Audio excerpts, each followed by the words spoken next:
దేవుని రాజ్యం. ఇది ప్రకటించటానికే మీ రాజు వచ్చాడు. మతం కడతాను అంటే ఎట్లా?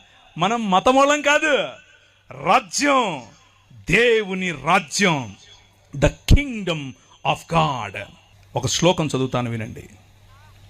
అస్మాకం ప్రభు పరమేశ్వర ఏక ఏవ యూయం సర్వంతఃకరణై సర్వప్రాణై సర్వచిత్తై సర్వశక్తిభిశ్చ తస్మిన్ ప్రభో పరమేశ్వరే ప్రియధ్వం.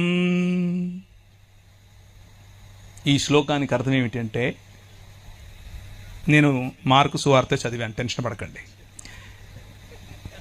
నీ దేవుడైన యెహోవాను నీ పూర్ణ మనస్సుతోను, నీ పూర్ణ ఆత్మతోను, నీ పూర్ణ